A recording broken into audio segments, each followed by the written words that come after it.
Buenas y bienvenidos aquí un día más a Mar de Curiosidad. Hacía mucho que no hacía ningún tipo de directo ni ningún tipo de lectura de nuevo temario, así que bueno, vamos a ponernos otra vez en sintonía y a explicar un poquito qué va a ser lo que vamos a hacer.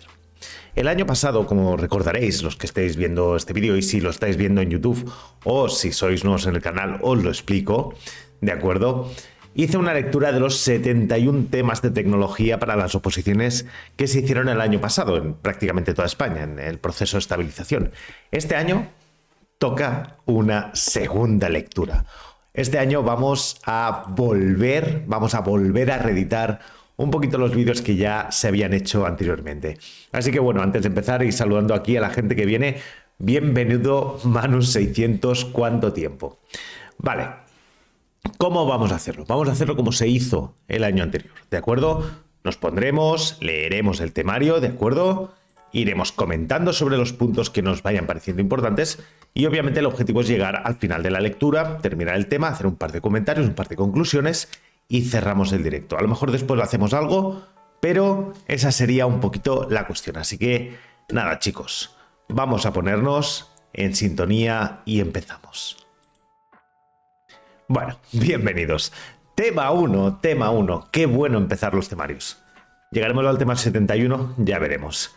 Bueno, tema 1. Producción y transformación de las distintas formas de energía. Recordemos, tema 1 de tecnología para la preparación de las oposiciones de secundaria para la docencia. ¿De acuerdo? Así que bueno, nada. Vamos a ver qué nos comentarán en el tema 1. ¿De qué hablaremos en el tema 1? Muy bien. Hablaremos de, primeramente, las fuentes de energía, ¿de acuerdo? Fuentes de energía. Hablaremos de las fuentes tradicionales de energía, la energía procedente de los combustibles fósiles, la energía hidroeléctrica, la energía nuclear de fisión, ¿de acuerdo? La típica de centrales nucleares, las fuentes alternativas de energía, ¿de acuerdo? La energía solar, la nuclear de fusión y otras fuentes de energía alternativas. Posteriormente hablaremos de la producción de la energía, ¿de acuerdo? De la energía eléctrica, de la energía térmica y de la energía cinética. Y por último, ya para terminar, transformación de las distintas formas de energía. Fácil y sencillo, yo creo que este es uno de los temas que si os entran, vamos, está facilísimo. Así que bueno, nada, vamos a leernos un poquito la introducción al tema y sorbito de agua. Aquí viene un tema largo. Muy bien. Dice, la materia de tecnología contribuye a dar respuesta a las necesidades de la ciudadanía digital ante los desafíos y retos tecnológicos que plantea la sociedad actual. Esta materia sirve de base no solo para comprender la evolución social, sino también para poder actuar con criterios técnicos, científicos y éticos en el ejercicio de una ciudadanía responsable y activa, utilizando la generación de conocimiento como motor de desarrollo y fomentando la participación del alumnado en igualdad con una visión integral de la disciplina, resaltando su aspecto social. En ese sentido, los retos del siglo XXI orientan el desarrollo de esta materia como aspecto esencial en la formación del alumnado.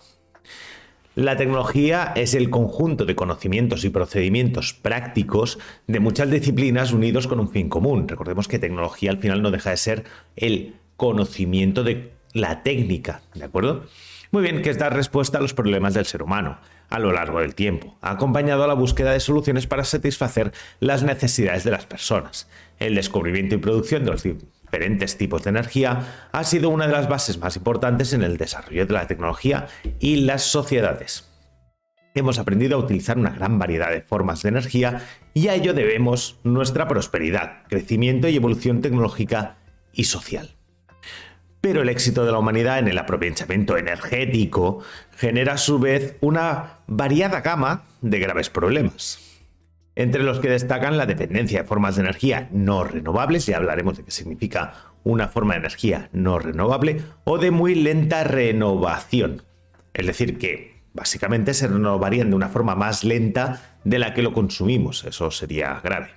Y la producción de enormes volúmenes de residuos contaminantes. Es por eso importante promover los objetivos de desarrollo sostenible de la Agenda 2030, en concreto en este tema, el de garantizar el acceso a la energía asequible y no contaminante, el ODS número 7. Bueno, los que me conocéis ya sabéis que por ahí está tratado en qué consistían cada uno de los ODS, Objetivos de Desarrollo Sostenible. Muy bien. Venga, vamos a ello. Fuentes de energía. ¿De qué hablamos cuando hablamos de fuentes de energía? Dice, en este apartado se estudian las diversas fuentes de energía agrupadas en tradicionales y alternativas, centrándose dentro de estas últimas en las renovables, que serían un poquito las más interesantes. Bueno, dentro de las fuentes tradicionales de energía hablaremos. Por fuentes tradicionales de energía entenderemos aquí aquellas que han llegado a ser usadas de forma muy frecuente o masiva en el mundo desarrollado moderno. Es decir, las que conocemos, las que damos uso. Una fuente hidroeléctrica sería una fuente tradicional de energía, la llevamos usando desde hace mucho tiempo. Además, para clasificar una fuente de energía en este apartado, atenderemos también al grado de madurez alcanzado en su comprensión científica y en su tecnología, es decir, ¿conocemos exactamente cómo funciona esa tecnología? ¿Es una tecnología nueva para nosotros? ¿Estamos descubriendo todavía cómo funciona o ya es una tecnología asentada? Que ya sabemos exactamente cómo funciona, ya sabemos sus procesos, sus procedimientos. Por ejemplo, la obtención de energía a través de la combustión es algo que ya más o menos sabemos cómo funciona y es difícil dar grandes saltos. Podemos ir dando saltos, pero raramente daremos enormes saltos, porque ya es una tecnología madura. Muy bien, en estas circunstancias no es de extrañar que incluyamos en este epígrafe la energía nuclear de fisión, que sería de las energías de las energías tradicionales de las últimas que entraron, ya que cumple con los requisitos arriba mencionados. Las fuentes de energía que se van a describir en este apartado son la energía procedente de los combustibles fósiles, la energía hidroeléctrica, como he comentado yo antes, y la energía nuclear de fisión. Muy bien. Dice, la energía procedente de los combustibles fósiles. ¿Qué es eso de la energía procedente de los combustibles fósiles? Muy bien. Dice, los combustibles fósiles, carbón, petróleo, gas natural, son los restos de antiquísimos bosques que poblaron nuestro planeta en eras pasadas, sometidos a profundos cambios químicos con efecto de la presión y la temperatura aplicados sobre los mismos a lo largo de las edades geológicas. No solo bosques, sino también otros residuos, pero bueno, se entiende. ¿De acuerdo? Buenas noches. Bienvenidos, retomando, reempezando. Correcto, así estamos. Tema 1. Bienvenido, siéntate, hay espacio en el aula. Muy bien. A ver. Entonces dice, su composición química puede variar en función de su origen y del tiempo durante el cual se han producido las transformaciones químicas antes aludidas. Esencialmente están formados por carbono, hidrocarburos saturados, insaturados y aromáticos. Carbono y petróleo, y por el hidrocarburo más simple que conocemos, que sería el metano, que tendría un solo carbono y 4 hidrógenos. En el caso que lo hablamos de él como gas natural, gas ciudad, etc. Dice, desde el punto de vista energético, su utilidad se basa en el proceso de la combustión. Dice, esto es la combinación química de los compuestos orgánicos con el oxígeno para la producción final de agua, CO2 y calor. ¿Vale? CO2, monóxido de carbono y otros residuos. Esto ya lo hablaremos más adelante. Dice, por lo tanto, se trata de una conversión de la energía química contenida en los enlaces de los distintos compuestos orgánicos en calor, con la producción de sustancias muy sencillas como producto final. ¿Vale? Eso sería la combustión. Introducir un producto orgánico, juntarlo con oxígeno, obtener una reacción exotérmica, obtener calor y agua, monóxido de carbono, dióxido de carbono, etc. Muy bien, hablaremos ahora del carbón. Dice, el carbón y el gas son más adecuados para su combustión en centrales térmicas, para la producción de grandes cantidades de vapor, que a su vez mueven las turbinas y originan finalmente electricidad.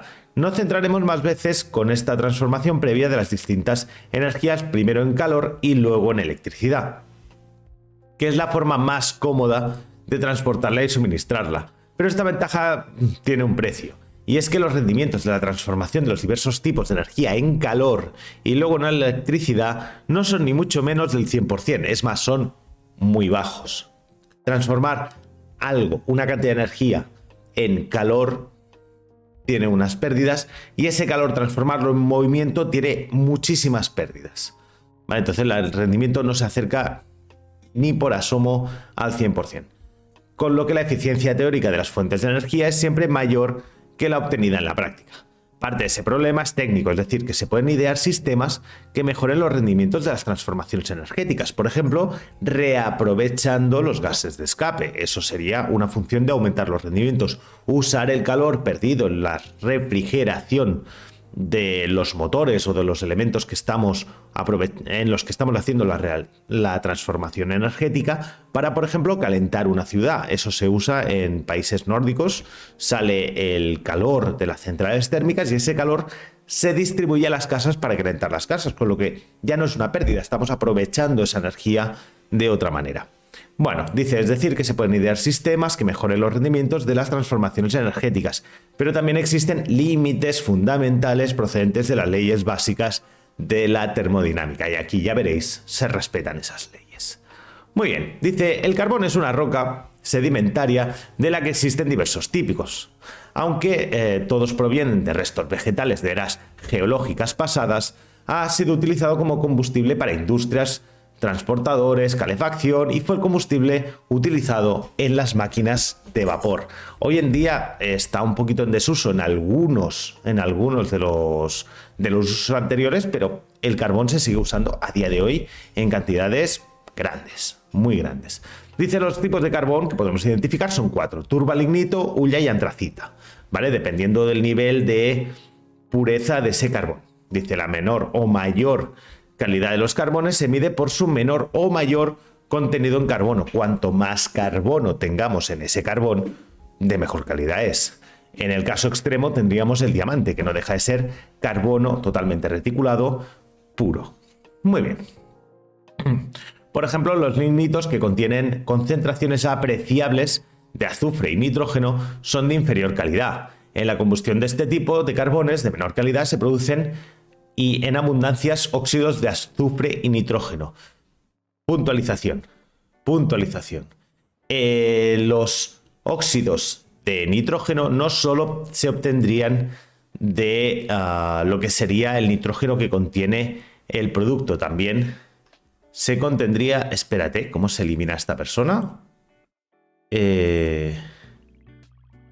Esta persona tiene que...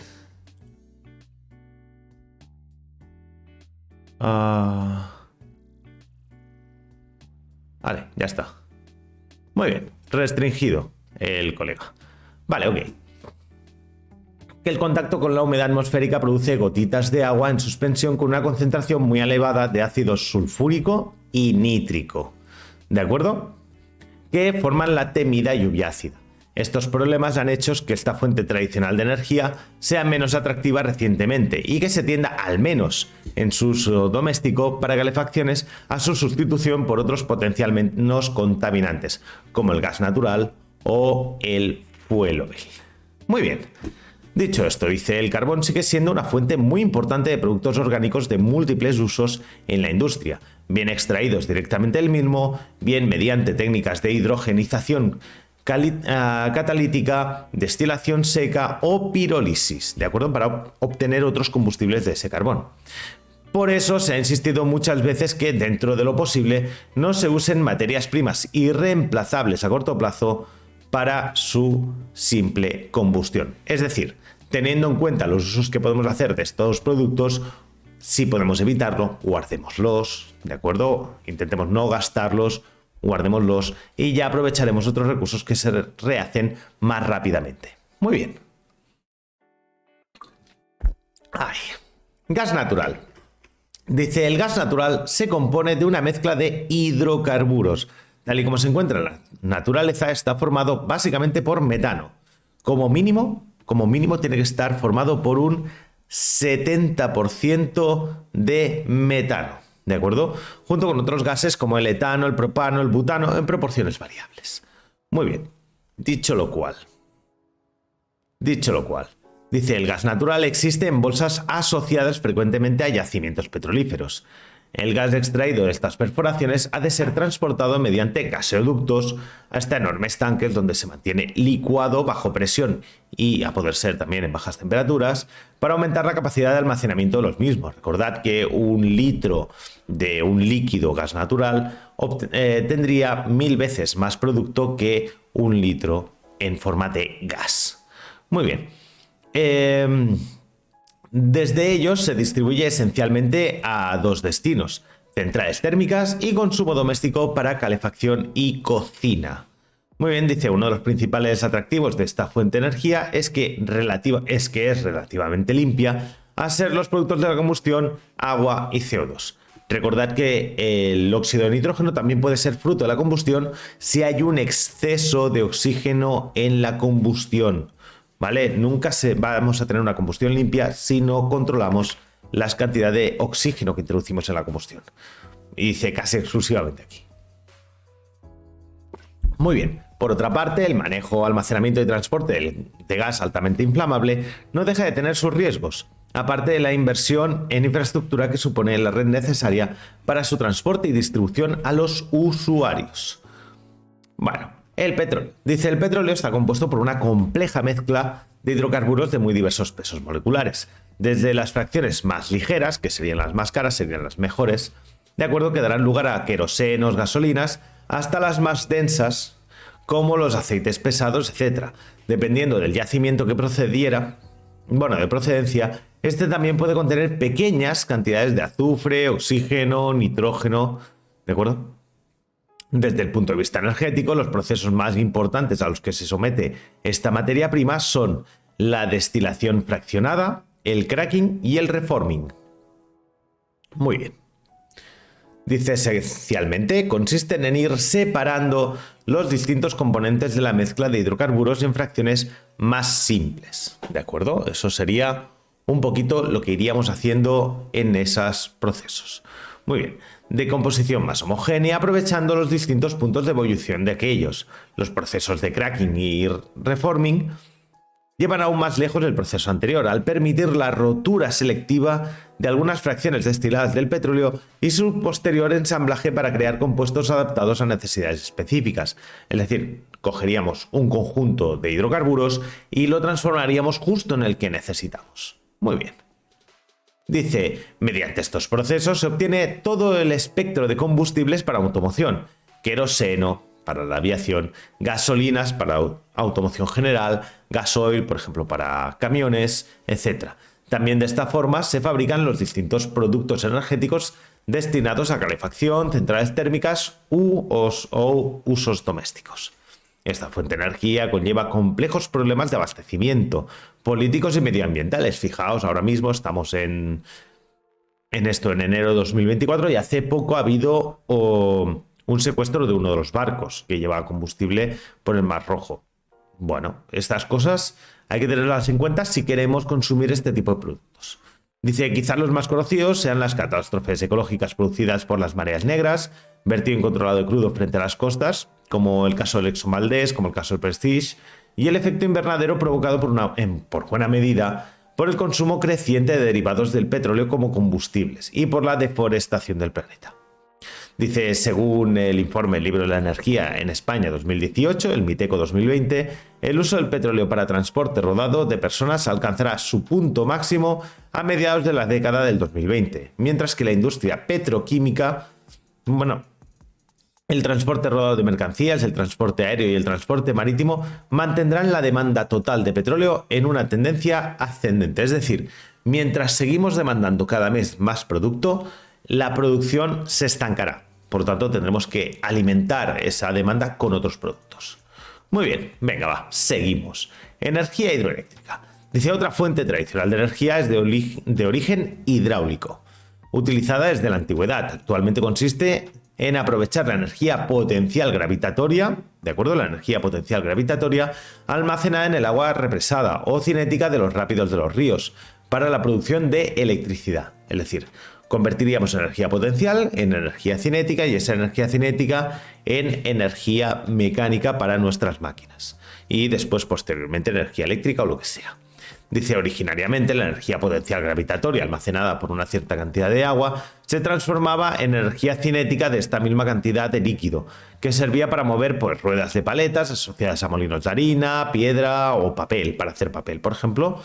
Muy bien.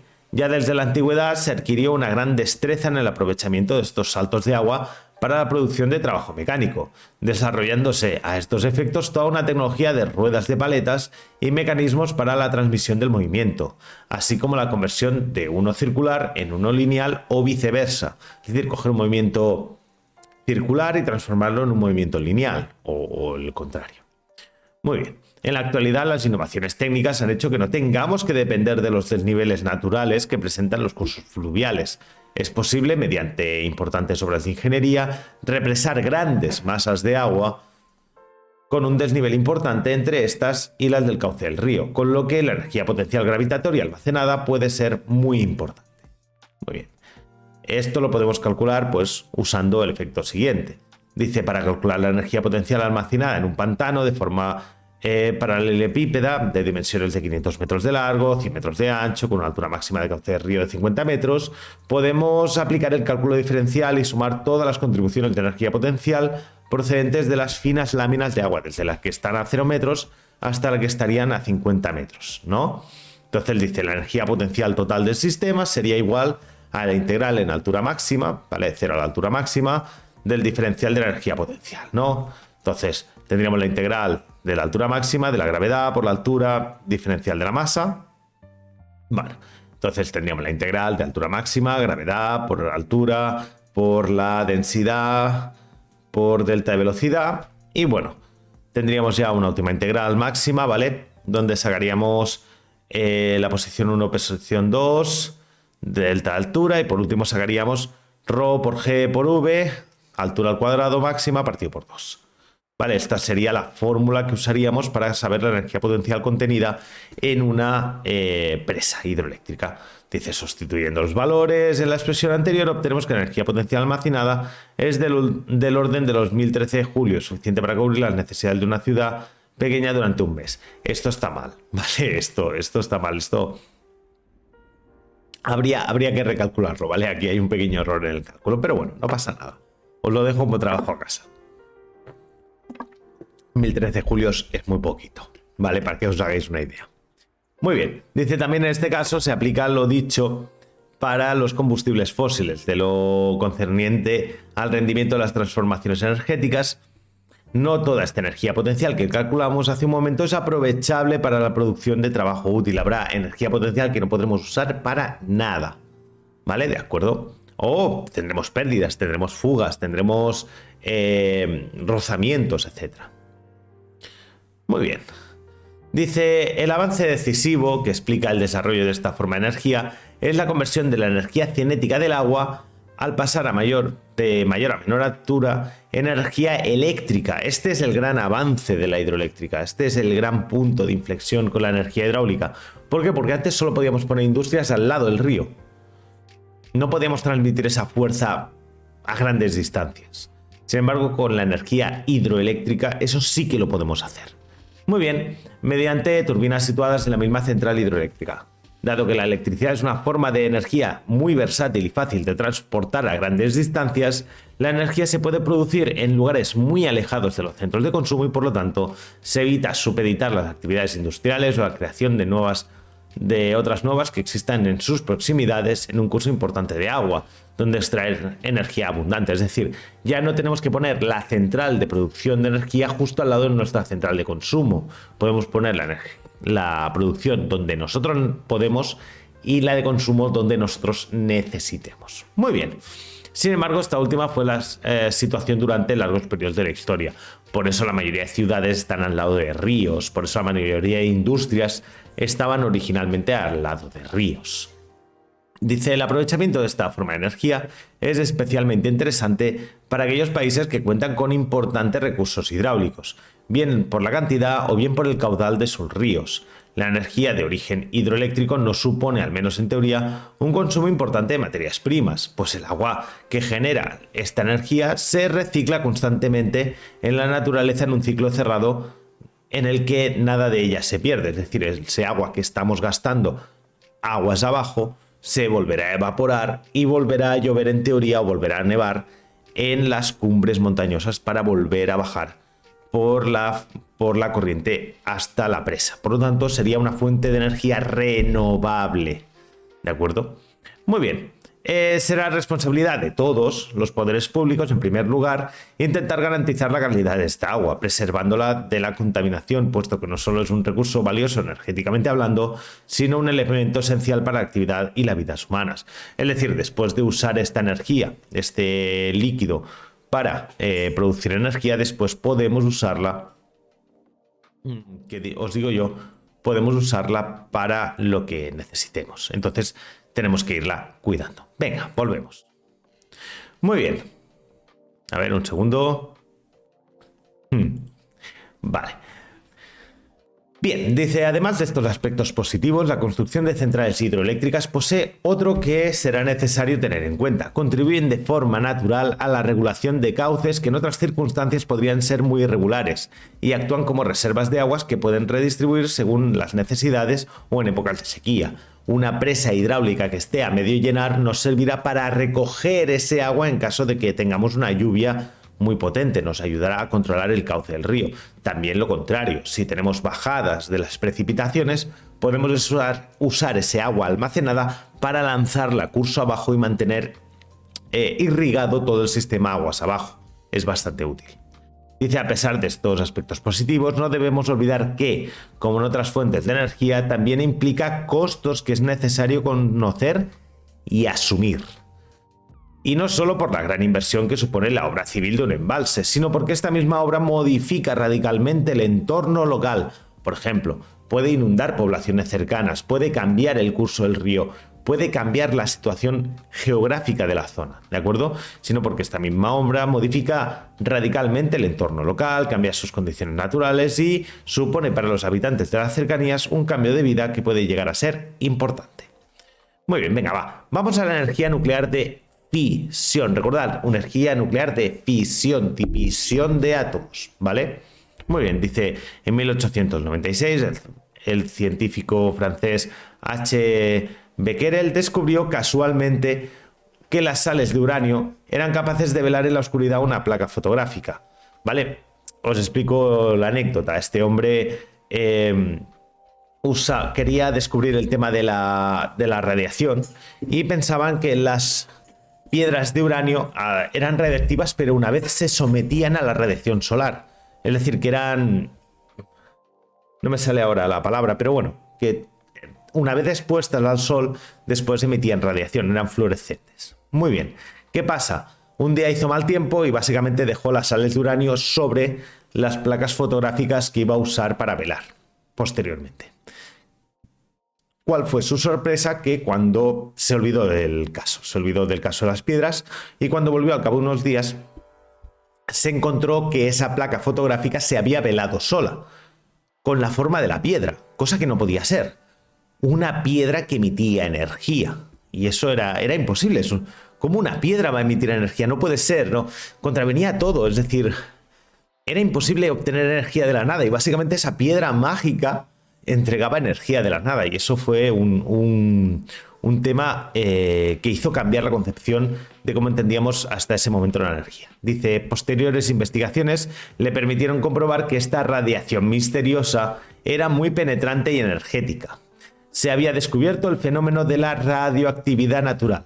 Por primera vez se constataba que en el corazón de la materia se alberga un principio de mutabilidad e inestabilidad no previsto ni observado hasta la fecha, que daba origen a una radiación de energía muy notable. Muy bien. De pronto se estableció la naturaleza física de esta radiación, que estaba constituida por tres componentes que se denominan tradicionalmente alfa, beta y gamma. ¿De acuerdo? La radiación alfa consiste en núcleos de helio, dos protones y dos neutrones ligados entre sí. La beta está formada por electrones muy energéticos. Y la gamma es una forma de radiación electromagnética de menor longitud de onda y mayor energía aún que los rayos X. Desde el punto de vista de la producción de energía, uno de los descubrimientos más notables se hizo en el año 1938 por dos químicos alemanes, Fierz y Strassmann. Observaron que una partícula neutra recién descubierta, el neutrón, que no se conocía hasta el momento, era capaz de producir una transmisión espectacular al elemento uranio. Este era dividido en dos núcleos más ligeros. Si habéis visto la película Oppenheimer, o si no, os la recomiendo, este es el iniciador de la película. El iniciador de la película básicamente es que los ingenieros alemanes acaban de descubrir que existe el neutrón y que genera una reacción que además se puede mantener en el tiempo y que es exponencial, ¿vale? Acaban de descubrir y acaban de imaginarse lo que después se conoció como la bomba nuclear. Pero también descubrieron otras cosas como la energía de fisión. Bueno, situados aproximadamente en el centro de la tabla periódica. Y se producían asimismo varios neutrones adicionales y la liberación de una enorme cantidad de energía, que esto fue muy importante. Muy bien. Dice, la liberación de energía en este proceso se explica mediante la fórmula que nos dio Albert Einstein, de acuerdo que la delta energía es igual al delta la masa, es decir, nosotros la conocemos como E es igual a mc cuadrado, típica fórmula, ¿vale? El delta energía es igual al delta la masa por la velocidad de la luz al cuadrado. Dice, en efecto, la masa conjunta de los productos de la fisión es ligeramente menor que la del núcleo de uranio original. Es decir, en la fisión nuclear se pierde algo de masa y ese algo de masa que se pierde se transforma en energía. Muy bien, este efecto de masa se transforma en energía según la relación anterior, donde C es la velocidad de la luz, y dice de esta manera dos leyes antes independientes, la ley de conservación de la masa y la ley de la conservación de la energía, se sintetizan en una más general, la conservación de masa y energía, porque antes se pensaba que la masa nunca desaparecía. Y también que la energía nunca se desaparecía, pero es que la masa y la energía están vinculadas, ¿vale? Dice, está claro que uno de los neutrones liberados de la reacción de fisión puede inducir la escisión o fisión de un nuevo núcleo, de nuevos núcleos de uranio. Con lo cual tendremos una reacción automantenida, es decir, un núcleo de uranio se rompe, genera varios neutrones, esos neutrones pueden llegar a golpear a un nuevo núcleo de uranio y podríamos mantener esta reacción continuamente. Muy bien, adecuadamente controlada, esta reacción constituye una de las fuentes de energía más poderosas que conocemos. Sin embargo, y por desgracia, también es posible su uso incontrolado en forma de explosiones nucleares, que también conocemos ese efecto. Dice, las cantidades de energía liberadas por las reacciones de fisión son enormes en relación o en comparación con las reacciones químicas más energéticas conocidas. Es decir, una combustión es mucho menos energética por la masa que hemos usado que una reacción de fisión. Muy bien. La razón de este hecho deriva en el origen que tiene la energía nuclear por un lado y la química por el otro. La energía química la obtenemos solo de la rotura de los enlaces entre los diversos átomos, pero la energía nuclear de fisión la obtenemos de la rotura de las fuerzas del propio átomo. Muy bien. Vale. Procesos regidos por la interacción electromagnética y que ponen en juego energías típicas de un electronvoltio por molécula. En cambio, en el caso de la energía nuclear, su origen está en la interacción básica de la naturaleza, conocida como la interacción fuerte, mucho más intensa que la electromagnética, y que pone en juego energías del orden de un megaelectronvoltio por cada núcleo que participa en ellas, lo cual es muchísima energía, 1.000.000 de veces más. Esto se traduce en una comparación muy gráfica. Se produce tanta energía con 1 kilogramo de uranio que con 1.000 toneladas de carbón. Es decir, 1.000 toneladas de carbón equivalen a 1 kilo de uranio. Muy bien. Dice, fundamentos de la energía de fisión, ¿vale? El uranio natural, solo el isótopo de masa atómica 235 es fisible, ¿vale? Nosotros tenemos sobre todo el 238, pero el 238 no lo podemos usar, no nos sirve para nada. Dice, el 238 es simplemente radioactivo, ¿vale? Dado que la mayor parte del uranio natural está compuesto por el isótopo de masa 238, se comprende que para una utilización comercial de la energía de fisión haya que enriquecer el uranio con una gran proporción del isótopo 235. Lo que hay que hacer es coger ese uranio y separarlo, coger el 235 y llevárnoslo para un lado. Eso es muy difícil, pero se puede hacer. El problema del enriquecimiento del uranio es que es muy complicado técnicamente, debido a que estamos intentando separar dos cosas que se parecen muchísimo. Mucho. El uranio 238 y el uranio 235 se parecen mucho. Entonces es muy difícil separarlos. Dice, debido a la semejanza de las propiedades químicas de los distintos isótopos, hace que haya que recurrir a fenómenos físicos menos selectivos, como la difusión en fase gaseosa, para llevar a cabo la separación isotópica y el posterior enriquecimiento. Por tanto, este proceso solo pueden realizar unas pocas naciones. Este es un proceso que a día de hoy solo conocen algunos países, no todos los países, solo algunos países saben exactamente cómo hacer esto y tienen la tecnología y tienen el conocimiento y tienen el material para poder hacer esto. Tienen las vasijas de enriquecimiento. Muy bien. Vale, por otro lado, los neutrones, que son efectivos para producir fisiones, son unos concretos, de energía relativamente bajas. ¿Vale? No todos los neutrones nos sirven. Si son demasiado rápidos no nos valen. Tienen que tener energías relativamente bajas. ¿Vale? Es lo que se llaman neutrones térmicos. Muy bien. Es decir, eso complica un poco la cosa. Por el contrario, los producidos naturalmente en el proceso de fisión son mucho más rápidos, son mucho más energéticos y por tanto hay que frenarlos. Es decir, cuando sale el neutrón del uranio, nosotros tenemos que frenarlo para que impacte en el siguiente neutrón. Sería como tirar la bola de billar justo con la energía necesaria, porque si llegan demasiado fuertes, simplemente golpean al átomo y lo apartan, no lo rompen. La cosa es como muy compleja. Muy bien. Vale, dice por el contrario, los producidos naturalmente con el proceso de fisión son mucho más rápidos y por tanto hay que frenarlos hasta llegar a energías convenientes para producir ulteriores fisiones. De ahí la necesidad de la sustancia que sirva de moderador, que puede ser, por ejemplo, grafito o agua pesada, ¿vale? Deuterio. Dice, la tendencia natural de la reacción en cadena es a propagarse a velocidades cada vez mayores, supuesto que la masa de combustible nuclear supere lo que se llama masa crítica. Si estamos con una masa crítica superior a la masa crítica, el proceso se acelerará por sí solo. Muy bien. Esto es debido a que los neutrones generados son capaces de producir nuevas fisiones y que a su vez dan luz a más neutrones que darán luz a más fisiones, etcétera, etcétera. Eso es un proceso que no nos interesa seguramente. Esto produciría accidentes totalmente intolerables y de consecuencias muy graves. Por tanto, es necesario disponer de un material con una sección eficaz de absorción de neutrones muy alta, ¿vale? De forma que podamos tener un control preciso del ritmo de la reacción. Este material suelen ser las barras de elemento cadmio, que son las barras de control, ¿vale? Nosotros podemos bajar unas barras que absorberán todos estos neutrones y pararán la reacción en cadena, ¿vale? Y con este juego, con este equilibrio de moderador, barras de control, neutrones y demás, vamos produciendo el calor justo que necesitamos. Muy bien. Dice, la energía liberada por la fisión lo es esencialmente en forma de energía cinética de los productos de reacción. Cuando estos productos se frenan en un medio material adecuado, le ceden su energía con lo que éste se calienta. Básicamente obtenemos calor. Una central nuclear no deja de ser nada más que una olla express. Muy bien, este sencillo proceso es el que se usa en las centrales nucleares para producir energía. El calor se aprovecha para hacer hervir un líquido o para elevar la temperatura de un gas y el vapor producido mueve turbinas generadoras de electricidad. Sin más.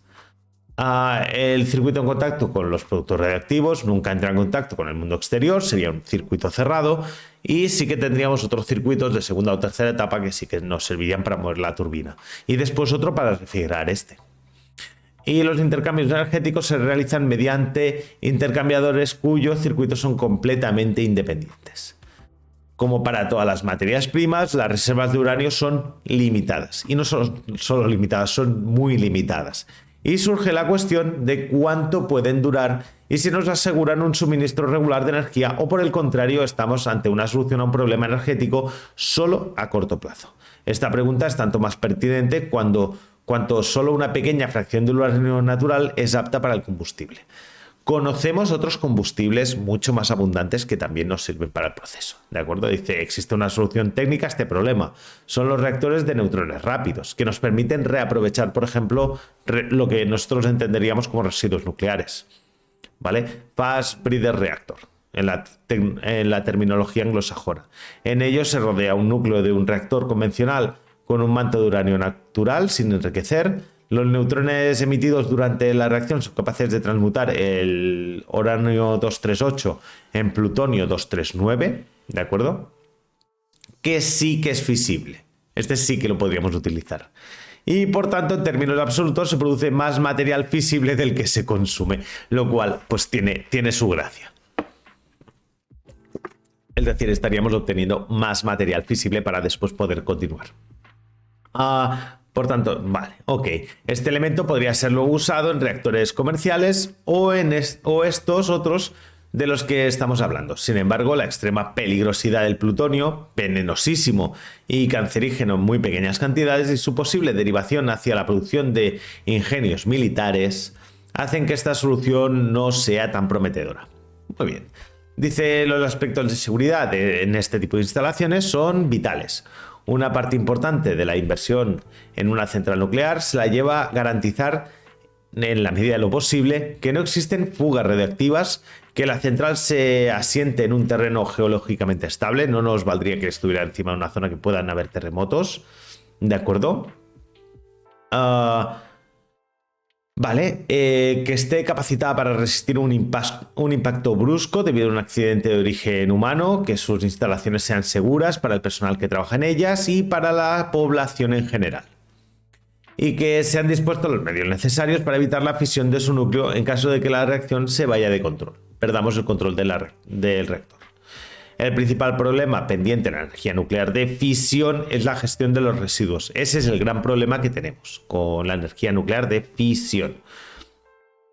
Los subproductos de la reacción no son ya útiles desde el punto de vista energético, pero debido a que son radiactivos con vidas medias que pueden ir desde semanas hasta cientos de miles de años, no pueden ser retirados sin más, como otros residuos industriales más convencionales. Las soluciones usadas hasta el momento son dos puntos, ¿no? Dejar que los residuos de más baja actividad alcancen niveles de radiactividad tolerables y tratarlos como residuos industriales. Hay residuos que pierden su vida útil, bueno, que su vida útil es muy corta. O almacenarlos de alta y muy alta actividad en bidones sellados con hormigón y depositarlos en el fondo del mar o en el interior de profundas minas, en las que se sabe que la actividad geológica es prácticamente nula, y dejarlos ahí durante tiempos casi ilimitados. Es evidente que ninguna de estas soluciones carece de riesgos a largo plazo, lo que, junto con los accidentes sufridos en algunas plantas, ha determinado que muchos países adopten moratorias en el terreno nuclear. Dice, en la Unión Europea, 13 de los 27 miembros tienen centrales nucleares, suman un total de 107 reactores en activo, que producen alrededor del 26% de la energía total consumida actualmente en Europa. Es decir, una cuarta parte de la energía sería de origen nuclear. Muy bien. Dicen ahora, en enero del 2022, Alemania desconectó 3 de sus 6 centrales nucleares. España cuenta con 7 reactores nucleares operativos, una fábrica de combustible nuclear y un centro de almacenamiento de residuos radiactivos. El primer cierre de centrales nucleares previsto en España será en 2024, este año. ¿De acuerdo? Y el apagón nuclear estaba programado el año pasado para el 2035, siguiendo el pacto de las empresas propietarias de las centrales nucleares y el Ministerio para la Transición Ecológica.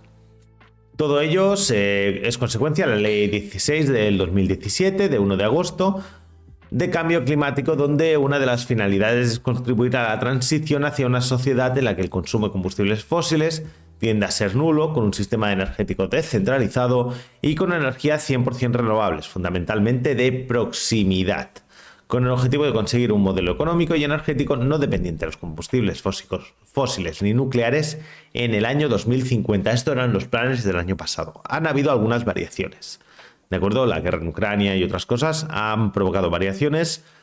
Las experiencias en Alemania, por ejemplo, en la desconexión de las nucleares, han provocado ciertos cambios, ¿de acuerdo? Hemos visto que desconectar las nucleares produce que tengamos que gastar más de otros residuos. Así que, bueno, un poquito para que os hagáis una idea, estos serían las fuentes tradicionales de energía, ¿de acuerdo?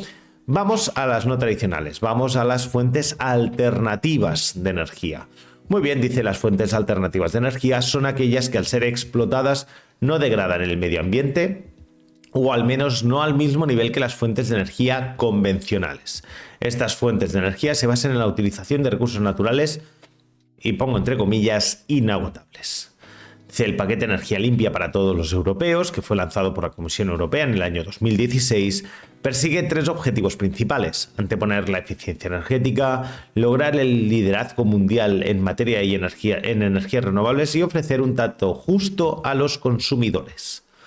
Durante el año 2018 se aprobaron algunas de las normas incluidas en esta iniciativa, como las relativas a la eficiencia energética, a las energías renovables y a la gobernanza de la Unión de la Energía y de la acción por el clima. Los tipos de energía que se usan hoy en día son muy variados y aunque pueda parecer que las energías renovables ocupan un puesto importante, todavía queda mucho por hacer si queremos conseguir un futuro respetuoso con el medio ambiente. Muy bien. Dice, en este punto es importante destacar el cumplimiento del Objetivo de Desarrollo Sostenible 7, de acuerdo, que ya os he comentado anteriormente, energía asequible y no contaminante, en el que se promueve el acceso a una energía asequible, segura, moderada, sostenible para todas las personas. Se da así respuesta al anuncio de la comunidad científica sobre la alerta climática y se promueve la descarbonización del sistema energético para el 2050 mediante una transición energética hacia energías renovables. Bueno, vamos a hablar de ellas, ¿vale? Esto sería un poquito la introducción, vamos a hablar un poquito de ellas. Lo más básico, ¿de acuerdo? Que entendamos de las energías renovables. Estamos hablando de las alternativas. Estamos hablando de renovables, estamos hablando de fuentes potencialmente inagotables, que tengan en cuenta el respeto con el medio ambiente, ¿vale? Un poquito para que os hagáis una idea. Forma parte de los Objetivos de Desarrollo Sostenible que están firmados por España, ¿de acuerdo? El ODS número 7 entraría también dentro del Plan 2050, ¿de acuerdo? Bueno, energía solar. Vamos a empezar por el gordo, ¿vale? Dice, nuestra estrella más cercana, el Sol, es una fuente prácticamente inagotable de energía. Cada segundo irradia sobre la Tierra del orden de 10 a la 17 julios de energía, suficiente si fuera completamente aprovechable para satisfacer las necesidades energéticas de la humanidad durante unas 5 horas. Cada segundo del Sol proporciona toda la energía que va a consumir la humanidad en 5 horas. Para que os hagáis una idea. Dice, sin embargo, la densidad energética que nos llega del Sol es relativamente pequeña, ya que alcanza un valor máximo de 1 kilovatio partido metro cuadrado en la Tierra. ¿De acuerdo? A las 12 del mediodía, máxima de radiación sin nubes, en 1 metro cuadrado de suelo estaría llegando aproximadamente 1 kilovatio de energía. Además, la radiación solar está muy desigualmente repartida a escala planetaria y varía fuertemente con las estaciones, la latitud, el clima, la alternancia día-noche, etc. Dice, sin embargo, si excluimos la energía de origen nuclear, prácticamente todas las demás fuentes de energía tienen su origen más o menos de alguna forma en el Sol. Es decir, podríamos decir que la energía química del petróleo proviene de energía solar acumulada por las plantas o por los animales durante millones de años y almacenada en nuestro planeta. Por lo tanto, podríamos decir que casi todas las fuentes de energía, por no decir todas, provienen del Sol. El agua se mueve en su ciclo porque se calienta y se evapora y llueve después en las montañas, etc. Dice, además de la radiación solar, está muy desigual. Dice, por ejemplo, el carbón y el petróleo proceden de los restos de grandes bosques extintos, pero que en su momento existieron gracias a la fotosíntesis, imposible sin el concurso de la radiación solar. Asimismo, el ciclo del agua, procedente de los vientos, de mareas, están influidos de forma muy directa con el Sol, ¿de acuerdo? Que es el modelador principal del clima terrestre. Dejando aparte estas consideraciones, la energía solar puede ser aprovechada en 2 formas principales. Dice, la primera es la producción del calor y altas temperaturas, recogida posterior de la radiación solar mediante espejos y concentradores solares. Una aplicación típica es la producción de agua caliente. Esto lo podréis ver en muchos edificios, que veréis un panel solar con un bidón en la parte superior. Básicamente tenemos un radiador. Esto simplemente pues cogen el calor del sol, lo guardan en ese agua y después ese agua caliente lo aprovechamos para lo que sea. Podemos llegar a temperaturas muy elevadas. Esto, para calentar una casa, puede bajar muchísimo el consumo de electricidad. No solo eso, también podemos tener agua caliente en nuestra casa prácticamente gratis. Muy bien. Muy bien, dice, una aplicación típica es la producción de agua caliente para el uso doméstico y para la calefacción, para lo cual basta con colocar unas tuberías por donde circula el agua bajo una placa de vidrio o plástico transparente, de modo que se produce un efecto invernadero en pequeña escala. Esto quiere decir que la radiación luminosa de onda corta llega hasta las tuberías y allí calienta el agua. Pero la radiación infrarroja, la calorífica de mayor longitud de onda, no se puede escapar. Es decir, básicamente encerramos la radiación solar dentro de esa caja y el calor lo encerramos dentro de la caja y entonces calentamos ese agua a temperaturas bastante elevadas. Dice, las muy altas temperaturas que se pueden producir en un horno solar, esto os lo recomiendo que lo probéis, es bastante divertido, son mayores a los 3000 Kelvin, 2700 grados centígrados, se pueden obtener con un horno solar. Se usan para el tratamiento de materiales refractarios, para la depuración de aguas residuales y para la producción de reacciones químicas de interés energético, que a temperaturas bajas son inviables. Por ejemplo, una reacción del gas de agua, de carbono más H2O es igual a monóxido de carbono más hidrógeno, que produce hidrógeno, una materia prima de interés energético e industrial. ¿Vale? Esto se puede producir a altísimas temperaturas, que lo podemos obtener con energía solar. Muy bien. Dice, la segunda forma de aprovechamiento de la energía solar es la producción directa de electrones, de electricidad. El fundamento físico de la conversión de luz en electricidad es el efecto fotoeléctrico. Muy bien. Estudiado originalmente por H. Hertz y explicado más tarde en sus rasgos esenciales por Albert Einstein. Si no recuerdo mal, este es el motivo del Nobel que tenía, era por el efecto fotoeléctrico, pero bueno, da igual, lo hizo. Yo, para mí, siempre es el tema de Einstein. Consiste en la liberación de electrones, el cuanto de carga eléctrica al incidir radiación con la longitud de onda adecuada sobre una superficie metálica o semiconductora. Los electrones así generados dan lugar a una corriente eléctrica que es directamente aprovechable. Yo recibo luz y emito electrones directamente. Básicamente obtengo una corriente eléctrica. Este sistema se usa para la alimentación de los dispositivos eléctricos de los satélites espaciales y, en forma de prueba de principio, se puede usar para mover coches, suministrar energía eléctrica a una casa, etc.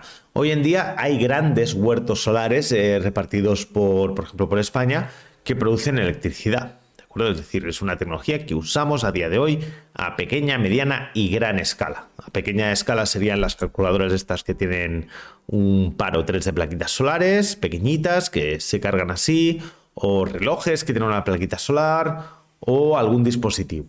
Luego ya de ahí para arriba. Dice, este sistema se usa para la alimentación de los dispositivos eléctricos de los satélites. Tal. Dice, nos encontramos con dos problemas importantes que limitan el uso masivo de la energía solar. Uno de ellos es el hecho ya aludido de la muy desigual distribución de la radiación solar dependiendo de factores climáticos y geográficos. Por ejemplo, en una zona donde siempre tengamos nubes, la radiación solar poco o nada la podemos aprovechar. Muy bien. Y además, la alternancia día-noche, ese es más grave. Dice, todo lo cual hace que el suministro de energía sufra altibajos que a veces resultarían intolerables. Claro, por la noche no podemos producir energía solar que sí podríamos producir durante el día. Dice, la solución a este problema sería poder almacenar la energía producida en los momentos en los que no se está consumiendo para su posterior uso en momentos de alta demanda y poca producción.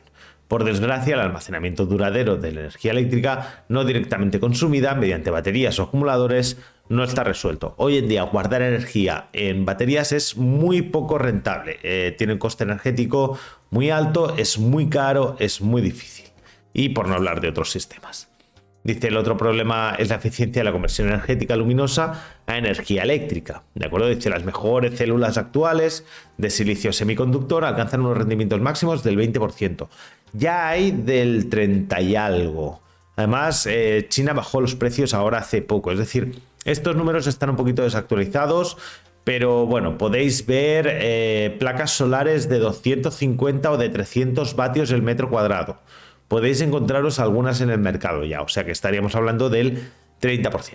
Muy bien, dice lo que implica la necesidad de grandes extensiones de paneles solares para producir energías en las cantidades demandadas por la sociedad.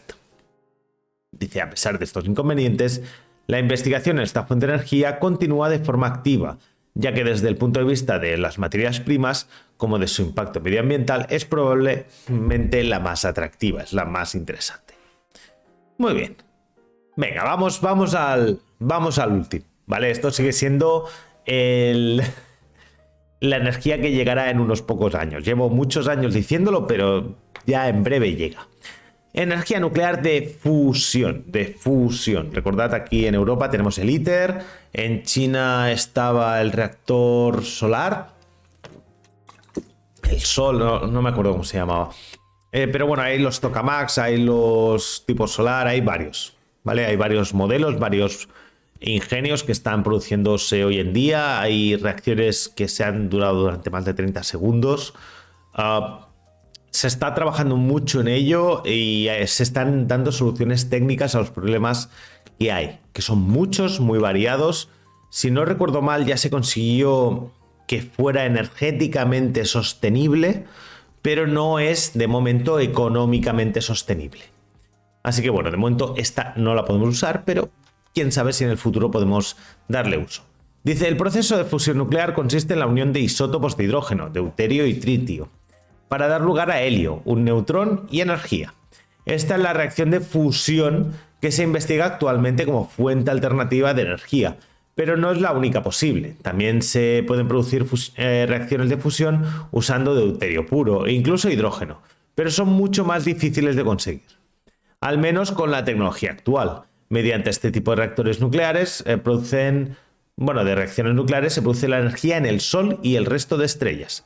El Sol y el resto de estrellas obtienen la energía juntándose hidrógeno, generando helio, y ese exceso de energía genera el calor que nosotros vemos. Lo que nosotros vemos cuando miramos al Sol no deja de ser nada más que un reactor nuclear de fusión. Muy bien. Pero son mucho más difíciles de conseguir tal. Mediante este tipo de reacciones nucleares producen su energía el Sol y las estrellas, que son por tanto una de las fuentes de la misma más importantes y extendidas del universo. Es decir, son la fuente de energía más extendida del universo. Del nuevo fundamento de energía liberada en las reacciones de fusión está en la relación masa-energía que ya hemos visto antes de Einstein. La variación de la energía es igual a la variación de la masa por la velocidad de la luz al cuadrado.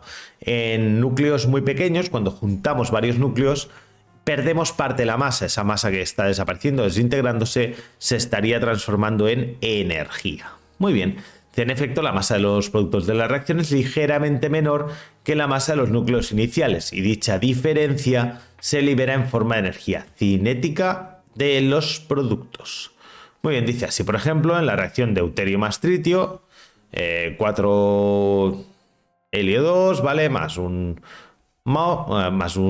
neutrón, se desprenden en forma de energía cinética 17,6 megaelectronvoltios, lo cual es muchísimo, ¿vale? Esto significa que la fusión de 1 kilogramo de deuterio para formar helio nos produciría una cantidad neta de energía equivalente a la producida en la combustión de 100 toneladas de carbón. 100 toneladas de carbón. Si a esto añadimos que el hidrógeno y su isótopo estable, el deuterio, son abundantísimos en el agua de mar, es decir, tendríamos un combustible abundante y disponible durante miles de años, tenemos ante nosotros una posible fuente de energía prácticamente inagotable. Ahora bien, no es renovable. Si quemamos ese deuterio y lo transformamos en helio, no tenemos más deuterio. Hay muchísimo, pero se podría gastar. Muy bien. Dice, sin embargo, para que las reacciones de fusión entre núcleos ligeros se produzcan, primero deben superar la repulsión coulombiana, es decir, los átomos intentan mantenerse alejados entre ellos. ¿Vale? Hay que apretarlos y eso cuesta mucho. Dado que todos los núcleos están cargados positivamente. ¿Vale? Recordemos que dentro del núcleo hay neutrones y protones. Los núcleos están cargados positivamente. Y entonces, dos núcleos que son positivos es muy difícil juntarlos, intentar repelerse como si intentara juntar dos polos norte de un imán. Muy bien. Esto es debido a que las fuerzas responsables del proceso de fusión son de muy corto alcance, 10 a la menos 15 metros. Es cuando empiezan a actuar. Muy bien. Y por tanto, primero habrá que acercar ambos núcleos hasta ese rango de distancias, suministrándoles mucha energía. Traducido en términos de temperatura, hay que calentar la mezcla de isótopos en el rango de los 100 millones de grados Celsius para conseguir que se produzca la reacción nuclear. Como es evidente, a esas altísimas temperaturas la materia no se encuentra en ninguno de los estados de agregación que nos son familiares, sólido, líquido y gas, estaría en formato plasma, sino que trata de núcleos que han perdido su cubierta electrónica, es decir, que los electrones ya no están ahí, y ahí están los electrones de forma libre, de modo que el conjunto es eléctricamente neutro, es lo que se denomina un plasma, ¿de acuerdo? Un plasma. Muy bien, así pues, el primer problema que habrá que resolver para que la energía de fusión llegue a ser viable es la obtención y el mantenimiento de esas altísimas temperaturas. Por supuesto, ningún material convencional es capaz de aguantarlas. Por eso estamos hablando muchas veces del encoframiento magnético y demás. Hay muchos sistemas, muchas ideas que se están trabajando. Por lo que la solución más estudiada para mantener las partículas atrapadas es confinarlas mediante campos magnéticos de la geometría adecuada, confinamiento magnético.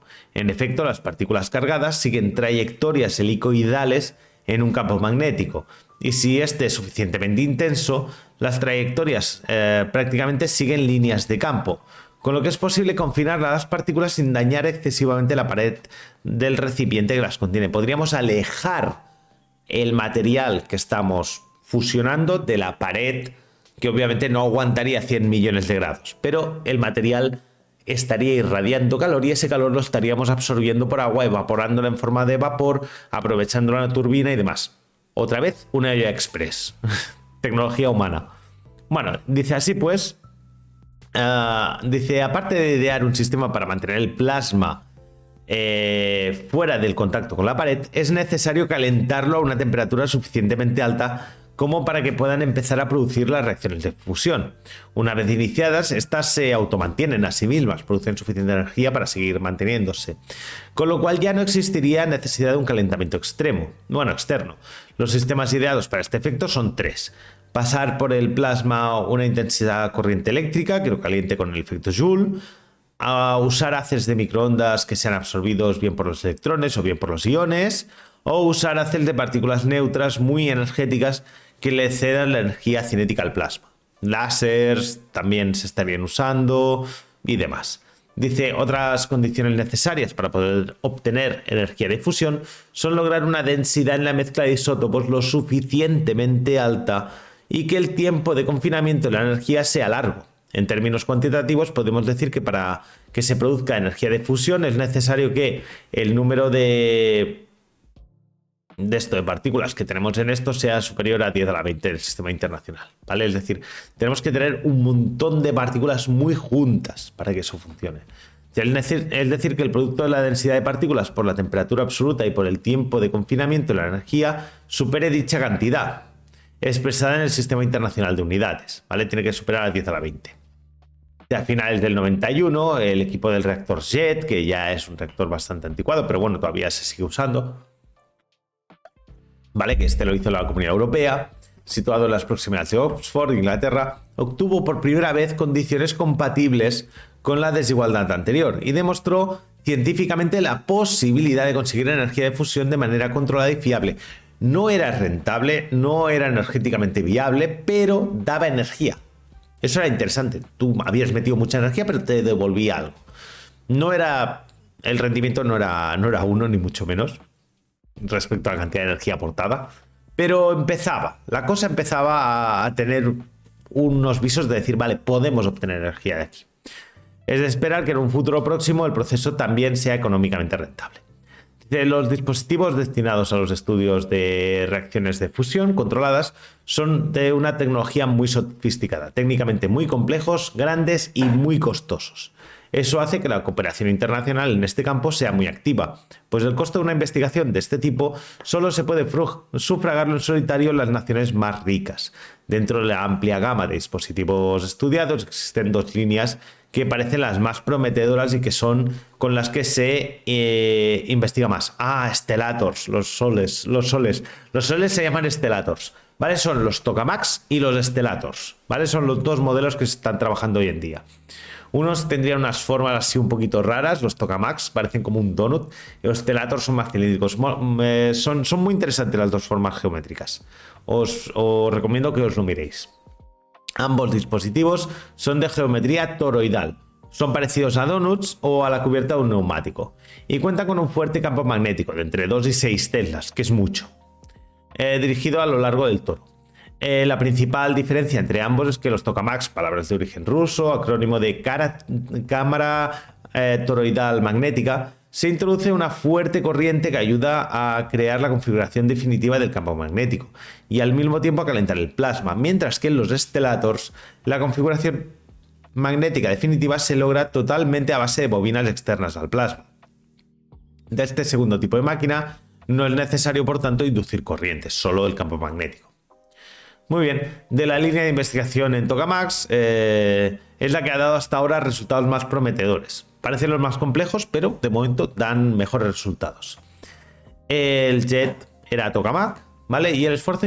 los chinos están con los Stellators, que yo sepa, los chinos estaban usando un Stellator. Y el esfuerzo internacional va encaminado a construir una máquina de este tipo lo suficientemente grande como para servir de prototipo de reactor comercial. Este sería el ITER. Aún quedan por resolver importantes problemas en terrenos tales como el confinamiento, la estabilidad del plasma. Esto lo estaba estudiando un español, si no recuerdo mal, que hizo un avance en los enfriamientos del plasma y demás, que tuvo bastante mención. Es bastante complejo esto.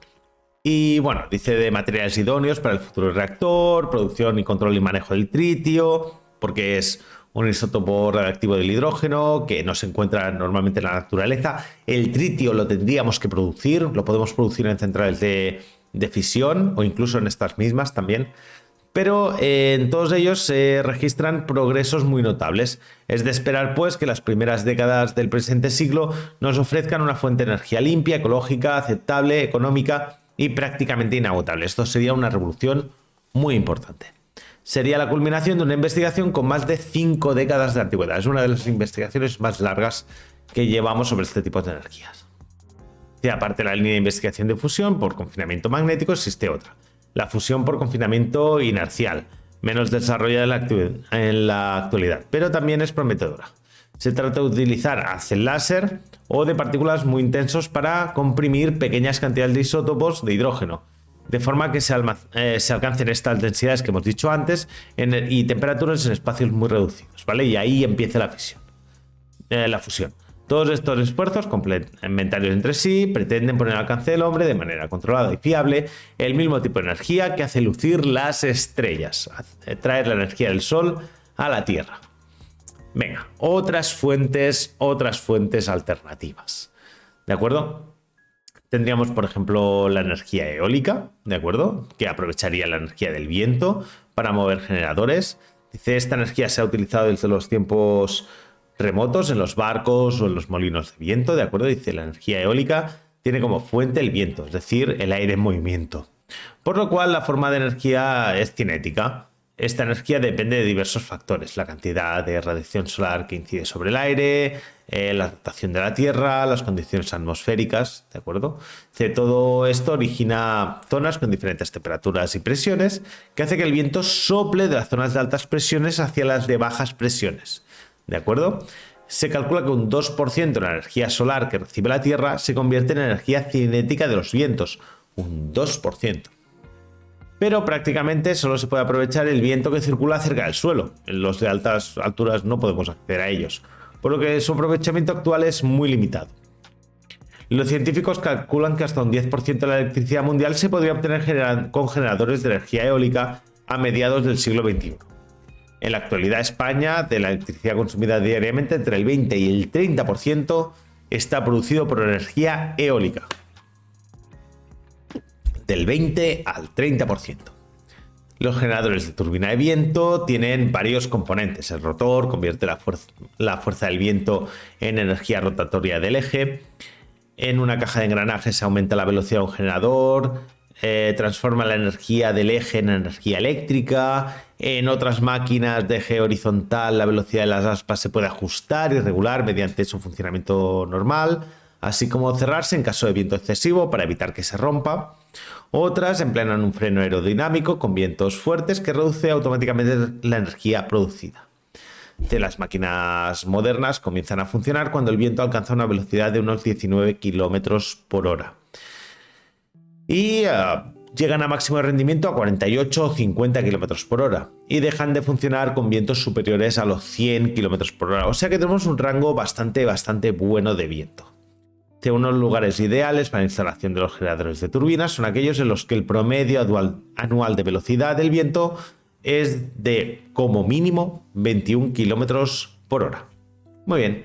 Dice la energía eólica, que no contamina el medio ambiente con gases ni agrava el efecto invernadero, es una valiosa alternativa frente a los combustibles no renovables como el petróleo. Los generadores de turbina de viento para la producción de energía solar a gran escala y de rendimiento satisfactorio tienen un tamaño de medio de 15 a 30 metros de diámetro, estoy hablando de las palas, ¿vale? Con una potencia de entre 100 y 400 kilovatios, es decir, pueden llegar al medio megavatio, hay algunos más grandes, ¿vale? Dice, algunas veces se instalan en filas y se conocen entonces como parques eólicos. En California se encuentra alguno de los mayores, ¿de acuerdo?, que tendríamos 1120 megavatios de potencia. Prácticamente lo que una central nuclear, pero con energía eólica, ¿vale? Aquí una central nuclear típica habla de unos 1100 megavatios más o menos. Dice, el precio de la energía eléctrica producida por este medio resulta competitivo con otras muchas formas de generación de energía. Dice, en España se inauguró en el año 86 un parque eólico de gran potencia en Tenerife, Canarias. Más tarde se realizaron también instalaciones de este tipo en La Muela, en Ampurdán, en Estanca de Bares, en Tarifa, en diversos sitios. En la actualidad hay el año pasado unos 1.200 parques eólicos repartidos por todo el territorio español, y Alemania sería uno de los que estaría más cerca, ¿no? En España tenemos 28 gigavatios eólicos, en Reino Unido 27 gigavatios, en Francia 19 gigavatios y Suecia 12 gigavatios. Bueno, vamos a hablar de otro tipo, por ejemplo la biomasa, ¿de acuerdo? La biomasa. Dice, gracias al sol es posible que los animales realicen sus funciones vitales y las plantas del proceso fotosintético. Dice, mediante este proceso las plantas toman del suelo agua y las sales minerales a través de las raíces que junto al anhídrido carbónico del aire se transforman por los rayos solares en hidratos de carbono, azúcares, almidones, oxígeno, y que es devuelto a la atmósfera, lo que contribuye a mantener el equilibrio biológico. Esta energía que se almacena en las plantas constituye la base del sustento del resto de seres vivos, ¿de acuerdo? Es lo que usamos normalmente para comer o para alimentar a los animales que después nos podemos comer. Al conjunto de materia orgánica renovable de procedencia vegetal, animal o la resultante de la transformación natural o artificial de estas se denomina biomasa. Serían básicamente restos orgánicos, restos biológicos. De esta parte de esta biomasa es transformada por el hombre para producir energía. Podemos quemar residuos de animales para obtener biomasa. Muy bien, dice, de toda la biomasa que se dispone, bien por razones medioambientales como económicas, solo es rentable la utilización de la siguiente: residuos procedentes de la agricultura, ganadería y algunas industrias, residuos forestales procedentes de la poda o limpieza de bosques, cultivos vegetales energéticos, se trata de plantaciones de vegetales que produzcan una gran cantidad de biomasa, como que usamos para biodiesel y demás, ya sean cultivos acuáticos como algas marinas o terrestres.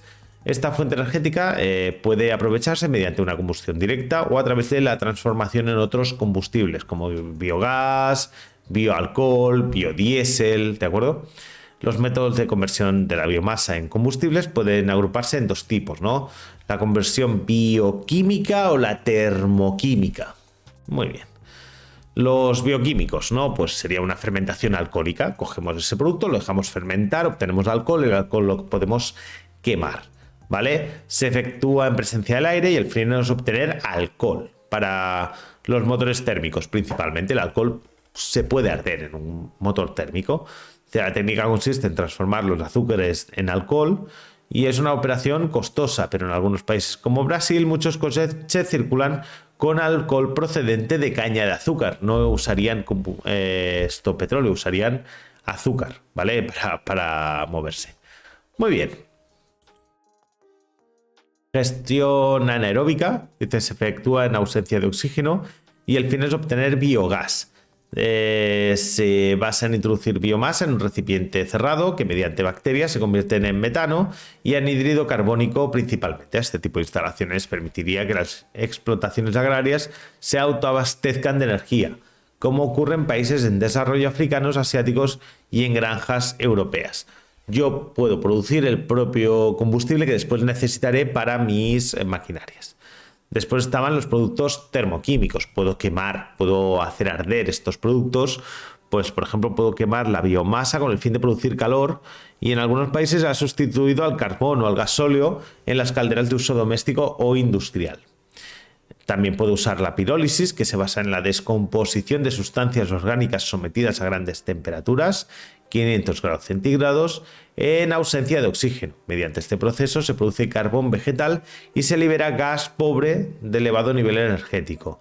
A estas instalaciones se le denomina gasógeno. Aquí en España se usó gasógeno durante un tiempo.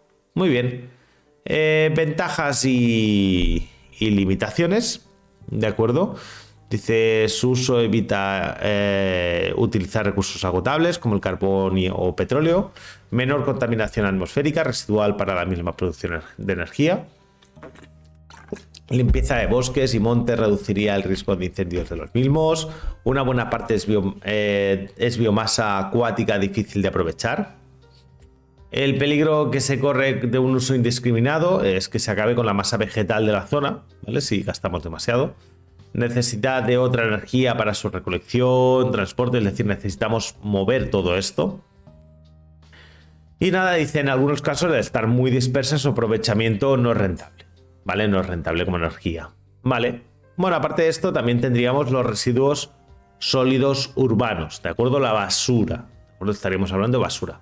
Se engloban, pues, bajo esta denominación a todas aquellas sustancias sólidas consideradas como inservibles y producidas como consecuencia de la actividad humana en las zonas urbanas. Por regla general, estos residuos se someten a uno de los siguientes métodos, ¿no? El vertido consiste simplemente en almacenarlos sobre un terreno, ¿de acuerdo? Los grandes vertederos los conoceréis, ¿vale? Puede ser controlado o incontrolado, según si se realiza en zonas gestionadas para esto o no, ¿de acuerdo? El compostaje, que consistiría básicamente en fermentar estos residuos para convertirlos en abono, ¿de acuerdo? O incluso para obtención de biogás, para usar combustible, ¿de acuerdo? La incineración, que sería quemar estos residuos, ¿de acuerdo? Que produciría energía calorífica. Por ejemplo, hay centrales de uso de residuos sólidos urbanos que queman estos residuos y obtendríamos calor con ellos. Y también tenemos el reciclado, ¿no? Que consiste en la reutilización como materia prima de parte de los residuos, tras su clasificación, ¿no? Previamente clasificados.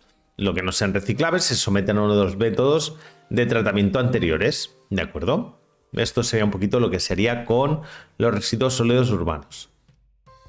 También tendríamos la energía geotérmica, que sería la que provendría de la Tierra, ¿de acuerdo? Recordemos que el calor por norma general se transmite por conducción debido a la baja conductividad de los materiales que componen el subsuelo terrestre. Básicamente el calor queda almacenado en el planeta.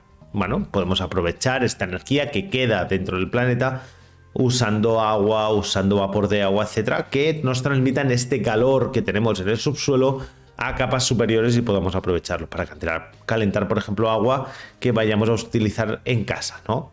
Muy bien. También podemos usar la energía del mar, ¿de acuerdo? Dice, el agua de mar recibe continuamente una gran cantidad de energía en forma de radiación procedente del sol, ¿de acuerdo? Que consistiría básicamente en 250.000 millones de barriles de petróleo al año. ¿De acuerdo? Al día. Sería muchísima energía que podríamos aprovechar, ¿vale? Dice, por otra parte, debido a la atracción gravitatoria a la Luna y el Sol, también tendríamos las mareas, que también las podemos aprovechar porque generan saltos con diferencial de potencial que podemos aprovechar, como hemos dicho antes.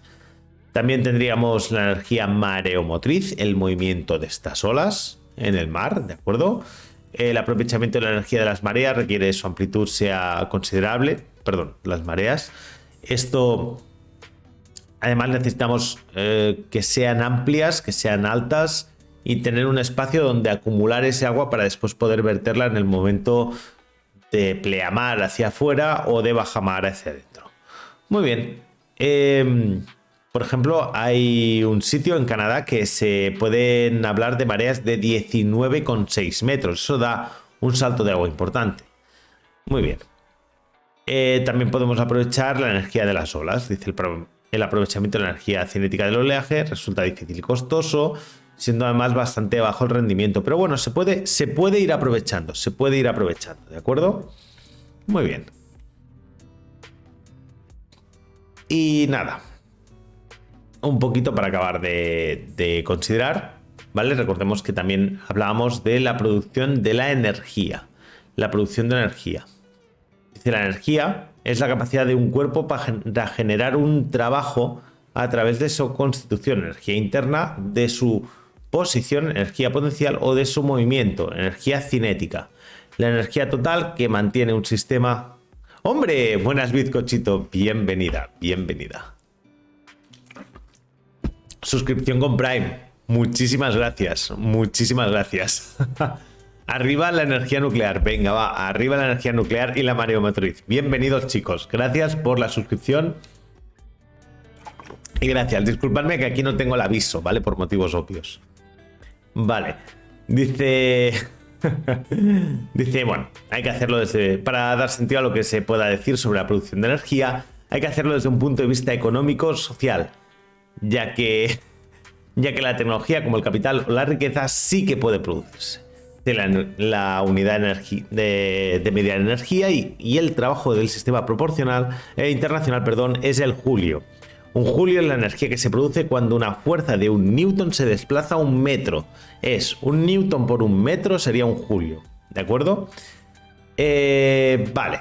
También se puede medir en calorías, en kilovatios hora, en electrovoltios, etc. Ya dependerá de lo que vayamos a hacer. Dice, una caloría es la energía que hay que suministrar a un gramo de agua para que aumente su temperatura de 14,5 grados, por ejemplo, a 15,5 grados, es decir, 1 grado. Buenas, bienvenido Strawberry Gizmo, bienvenido. Muy bien, dice 1 kilovatio hora es el trabajo realizado durante 1 hora por un mecanismo que desarrolla una potencia de 1000 vatios, es decir, un trabajo de 1000 julios cada segundo. Y un electronvoltio es la energía que adquiere una carga de un electrón cuando se mueve debido a la diferencia potencial eléctrico de 1 voltio. Muy bien, con estas unidades pues ya podemos empezar a trabajar. Muy bien, dice, a continuación pues vamos a hablar de los diversos tipos de energía, ¿de acuerdo? Tenemos la mecánica, ¿de acuerdo? Que es la que produce la velocidad de una masa o de su posición dentro de un campo de fuerzas. Se denominan respectivamente energía cinética o potencial, ¿de acuerdo? La eléctrica, debido al campo magnético, debido al campo eléctrico, en este caso la magnitud sostenible es la carga eléctrica. La electromagnética, que sería la del campo magnético, la variación de campo magnético. La nuclear, que es la que posee el núcleo atómico al fisionarse o fusionarse, que hemos hablado antes de ella. La interna, que es la que tiene un sistema material gaseoso debido a sus condiciones de presión. Nuclear, no, nuclear. ¿Cómo se relaciona la energía y la masa en la famosa ecuación de Einstein? E es igual a mc cuadrado. Antes hemos estado comentando esto, ¿de acuerdo? Recordad. La variación de la energía sería igual a la variación de la masa por la velocidad de la luz al cuadrado, ¿de acuerdo? Si hay una parte de la masa que se desintegra, se convertirá en energía, ¿de acuerdo? Esto se trasladaría en forma de calor al resto de partículas. O al contrario, podemos solidificar esa energía en forma de masa, ¿de acuerdo? Como sería la reacción gamma, que puede aparecer y desaparecer, anularse. Bueno, puede aparecer un protón y un neutrón y un antineutrón, un protón y un antineutrón, puede aparecer dos núcleos de de hidrógeno básicamente, en el normal y el antihidrógeno, y después volverá a juntarse en forma de energía y radiación, ¿vale? Es decir, esto lo hemos explicado un poquito más arriba, pero bueno, Más o menos para que te hagas una idea. Dice la térmica. Debido al grado de agitación de las partículas que forma un sistema material, la radiación infrarroja se considera calor, aunque es simplemente una radiación electromagnética. Vale, y la química, que es la que tiene una molécula debido a la posición de sus enlaces, ¿vale? Estos son un poquito así todos los tipos de energía que hemos estado hablando. Madre mía. Bueno, dice la energía cuya producción estudiaremos son solo tres porque son socialmente las que más interesan. La eléctrica, la térmica y la mecánica. Los humanos a día de hoy básicamente trabajamos con estas tres. Eléctrica, ¿vale? Térmica, que la aprovechamos casi para todo, y mecánica. Muy bien. De lo que habíamos dicho antes, sobre todo las fuentes de energía, ¿qué podrían ser? Podrían ser renovables o no renovables, ¿de acuerdo? Renovables, que son las que gracias al aporte continuo del sol principalmente se regeneran al mismo ritmo o un ritmo superior al que se pueden aprovechar y presentan un balance o equilibrio en el tiempo, es decir, yo gasto un producto pero me sigue apareciendo la misma cantidad, ¿vale? En esta estarían la hidráulica, la solar, la eólica, la biomasa, la geotérmica, etc. Si la energía procedente de residuos urbanos se considera renovable debido a la propia actividad humana. Dice, ¿cómo influye la estructura molecular en la capacidad de un material para absorber la radiación térmica? Hostia, esta es jodida. Esta es complicada. Esta no te la sabría decir exactamente. Pero, por ejemplo, hay una base que son que los productos triatómicos en forma de gas son muy capaces de absorber la radiación infrarroja. Que, por ejemplo, los productos triatómicos son los que después nos generan el efecto invernadero.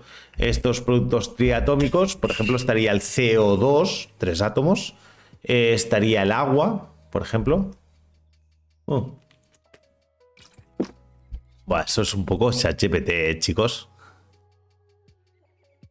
A ver, dice, yo personalmente creo que en el contexto de la reacción térmica, las propiedades moleculares de un material como la absorción, la emisión, la radiación pueden generar preguntas sobre cómo la estructura molecular afecta a la capacidad de un material. Vaya vuelta, ¿no? Vaya vueltas dado al enunciado. Vale, y después tenemos las no renovables, ¿de acuerdo? Las no renovables son las que se consumen a un ritmo mayor que el de fabricación, ¿de acuerdo? Bueno, producción de energía eléctrica, ¿de acuerdo? La energía eléctrica la podemos producir por métodos químicos, por métodos electromagnéticos o por efecto fotoeléctrico. Diréis, ¿aquí no está el mecánico? No. ¿Vale? En el primer caso se trata de optimizar una reacción de transferencia de electrones, ¿vale? Una pila eléctrica, básicamente. En el segundo es transformar un movimiento de un imán en presencia de un conductor, ¿de acuerdo? Recordad que nosotros estamos moviendo un campo magnético, eso es lo que va a producir un movimiento de los electrones. Y el tercero consiste en aprovechar energía mínima para la extracción electrónica de ciertos metales. Por ejemplo, lo que veríais en una placa solar. Vale, métodos químicos de producción eléctrica que pueden ser reversibles o irreversibles, ¿de acuerdo? La pila recargable y la no recargable. Básicamente, si nosotros vamos a los sistemas de litio, de batería, ¿de acuerdo? No sé si se puede ver.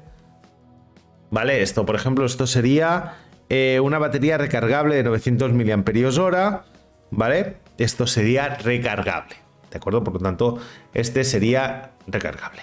Sería un proceso reversible, normalmente de litio, ¿vale?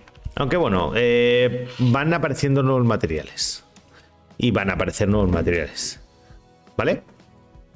Bueno, entonces, para que entendáis un poquito, ¿vale? Las baterías suelen tener un polo positivo, un polo negativo. Por el polo negativo saldrían los electrones y tendrían que volver por el polo positivo para que haya circulación de electrones. Las reversibles las llamamos baterías o acumuladores y el más usado en los automóviles los está formando por varias celdas de electrones positivos, de dióxido de plomo y de electrones negativos de plomo. Por ejemplo, estamos hablando no de los motores eléctricos o los coches eléctricos, sino de las baterías de arranque de motores, ¿vale? Las típicas baterías de toda la vida. Obviamente, para los motores eléctricos tenemos que ir a otros productos, ¿vale? Bueno, un poquito aquí el tema de las combinaciones de los diversos productos, ¿de acuerdo? A ver, aquí, ¿vale? Lo de la zona del plomo, ¿de acuerdo? Tendríamos en una batería de plomo, nosotros tendríamos una placa de plomo, una placa de óxido de plomo y el electrolito sería ácido sulfúrico, básicamente. Entonces nosotros lo que hacemos es mover el electrolito, ¿de acuerdo? Mover ese azufre a una de las placas de plomo, la que no está oxidada, y básicamente ahí vamos transmitiendo esa energía. Muy bien, ya hablaremos de esto. Bueno, métodos electromagnéticos de producción de energía eléctrica, ¿de acuerdo? Que, por ejemplo, esto lo que veríamos en una central térmica o similar. Dice, se trata de aprovechar la ley de Faraday-Lenz, ¿vale? En la cual un movimiento de un imán en presencia de un cable conductor genera una corriente eléctrica por dicho cable. Es decir, si yo cojo un imán y muevo cortando las líneas de campo por el cable eléctrico, básicamente estaría moviendo los electrones del cable. Muy bien.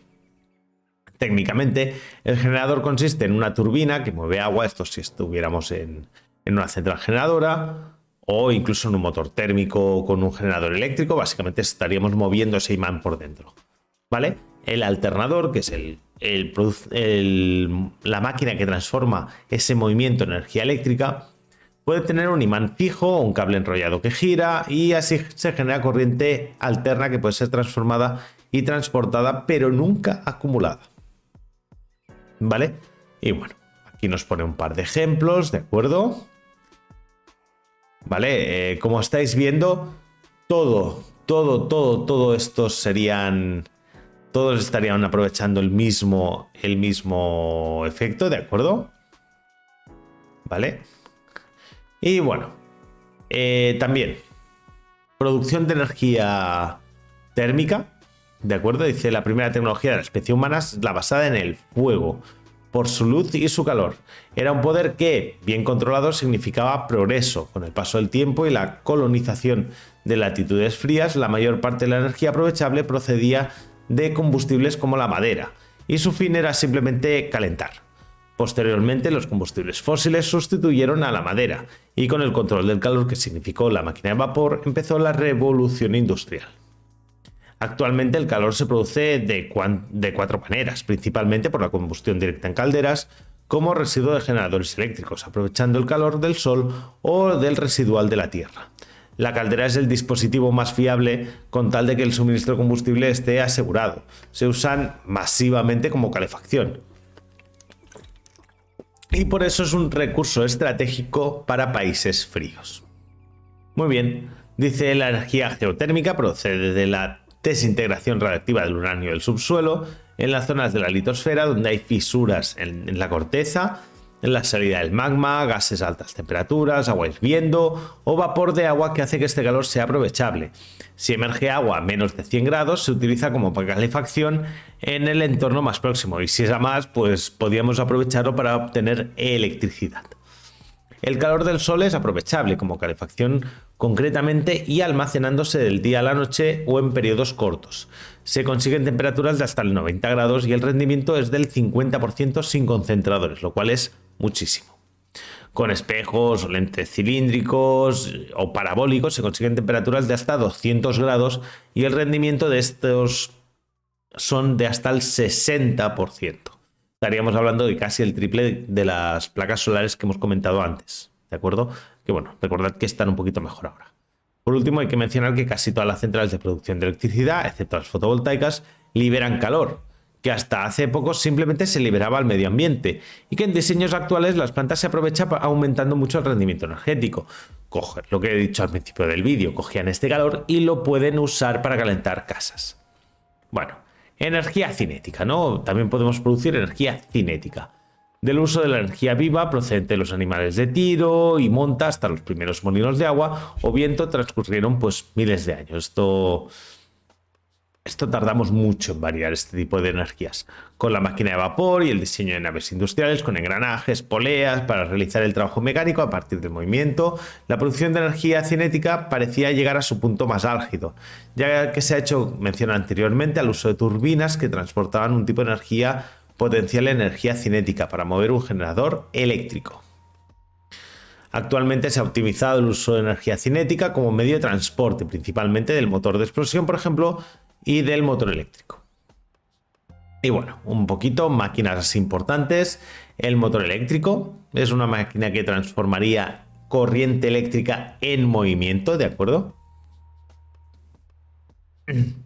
Es una máquina que transforma energía eléctrica en cinética por medio de interacciones electromagnéticas. Algunas son reversibles y pueden transformar energía mecánica en energía eléctrica funcionando como generadores. Vistos en el apartado anterior, los motores eléctricos de tracción usados en locomotoras realizan a menudo ambas tareas. Muy bien. Son ampliamente utilizados en instalaciones industriales, comerciales y particulares. Se están empezando a utilizar en automóviles híbridos para aprovechar las ventajas del motor eléctrico y el de explosión. La base física sería la contraria a la del generador eléctrico. Si nosotros hacemos pasar corriente por un cable, podemos inducir movimiento en un imán, en un elemento de imán. Muy bien. Los de corriente eléctrica continua serían como una dinamo y los de corriente alterna pueden ser síncronos o asíncronos, que esto habrá que explicarlo más adelante, esto habría que entrar. Luego, obviamente, tenemos uno de los padres, ¿no? El motor térmico. Dice la diferencia de los motores térmicos, bueno, la eficiencia oscila entre el 3%, es decir, rendimiento del 97% del calor perdido para los sistemas de conversión de energía térmica del océano, o el 25% la mayor parte de los motores de automóviles, 35% para los de carbón, 60% para una turbina de gas, ciclo combinado, ¿de acuerdo? Y bueno, todos estos procesos pues pierden una parte de energía y demás, porque tenemos que refrigerarlos, tenemos que evitar que se quemen, etc. Bueno, ya hablaremos de ello. Y nada, en todos los casos, la máquina térmica solo puede efectuar trabajo si absorbe calor de un manantial de temperatura superior y lo cede a uno de temperatura inferior. Es decir, una máquina térmica en un espacio donde no pueda transmitir esa temperatura simplemente no funciona. Y muy bien. Vale. Después un poquito para terminar, ¿de acuerdo? Para entrar en lo de las leyes de la termodinámica, ¿de acuerdo? Dice, para la optimización de recursos es importante que nosotros podemos transformar de una energía a la otra, ¿vale? Nosotros tenemos que entender cómo se transforma la energía y cómo podemos aprovecharla. Y para ello podemos usar las tres leyes de la termodinámica. La primera se expresaría como que la energía interna de un sistema es igual al calor que le he metido menos el trabajo. Es decir, la energía inicial o interna sería el calor que tiene menos lo que se le ha quitado en forma de trabajo. ¿De acuerdo? Esto yo creo que es bastante sencilla. La segunda ley nos dice que la energía se conserva. ¿De acuerdo? La energía que hay en un sistema se conserva. Sin embargo, podemos imaginar muchos procesos en que se conserve la energía, pero que realmente no ocurren en la naturaleza. Si se acerca un objeto caliente a uno frío, el calor pasa del caliente al frío, pero nunca al revés. Nunca pasa de calor del frío al caliente, siempre irá de más a menos. ¿Vale? Pero vamos, básicamente si lo hiciera al revés, pues también se cumpliría la ley, pero no es algo que ocurra. Bueno, hay un par de enunciados que son importantes, que son el de Kevin Planck. Dice, es imposible contribuir a una máquina térmica que, operando en un ciclo, no produzca otro efecto que la absorción de energía desde un depósito y la realización de una cantidad igual de trabajo. Y enunciado de Clausius que dice, es imposible construir una máquina cíclica cuyo único efecto sea la transferencia continua de energía de un objeto a otro de mayor temperatura sin la entrada de energía por trabajo. Es decir, no puedo calentar un producto a más temperatura sin energía, ¿vale? Y después, según la ley 0, la tercera, la de equilibrio, si dos objetos A y B por separado están en equilibrio térmico con uno C, A y B, bueno, A y B están en equilibrio entre ellos mismos. Esto es una tontería, pero hay que entenderlo. ¿vale? Hay que entender esta ley de equilibrio. Y muy bien. Después tendríamos la tercera, propiamente dicha. Dice la tercera ley de la termodinámica. Tiene varios enunciados equivalentes. Dice, no se puede llegar al cero absoluto mediante una serie finita de procesos. Nunca podemos perder toda la energía. Dice, es el calor que entra desde el mundo exterior, lo que impide que los experimentos alcancen temperaturas más bajas. El cero absoluto es la temperatura teórica más baja posible. Estaría a los menos 273,16 Kelvin. ¿De acuerdo? Y nunca podríamos llegar a ellos porque el gradiente de temperatura entre el cero absoluto y un poquito de temperatura sería casi infinito y siempre intentaría entrar energía en ese espacio en el que yo no tengo energía. ¿Vale? Y además la tercera ley de la termodinámica nos dice que es inalcanzable. En la práctica, las leyes de la termodinámica dicen que aunque la energía se conserva, tiende a degradarse y convertirse en calor y desorden. La energía es cara porque nuestra sociedad... Hombre, buena el despertafer, bienvenida. Terminando el tema 1 me pillas. Dice, la energía cara es cara porque nuestra sociedad quiere disponer de energía muy transformable para usarla como convenga. Tales características las tienen sobre todo la energía eléctrica, la energía calorífica. Pero mientras que partiendo de energía eléctrica los rendimientos de transformación pueden ser muy altos, dependiendo del aparato y el tipo de transformación, sobre todo... ¡Ay! Ah, no, coño, perdón, bienvenido, disculpa. Pensaba que era Frey Gruber. Disculpe. Bueno, vale. Las transformaciones térmicas que precisamente fueran... vale. El siguiente cuadro muestra pues cómo podríamos pasar de una energía a otra, ¿no? Tendríamos aquí la energía radiante, como iríamos con los fotovoltaicos o la electroluminiscencia, pasar a energía térmica por captadores de calor solar, por la incandescencia. Estoy leyendo el tema 1 de preparación para las oposiciones de secundaria, especialidad tecnología. Llevo ya 1 hora 43 minutos, es bastante tarde y estamos terminando. Ya a esto le queda poco y nada. Y bueno, resumiremos, a algunas de las que hemos visto en el cuadro anterior. Tampoco voy a entrar mucho en ello. ¿De acuerdo? Y ya lo tendríamos. Y es más, vamos a terminar ya mismo.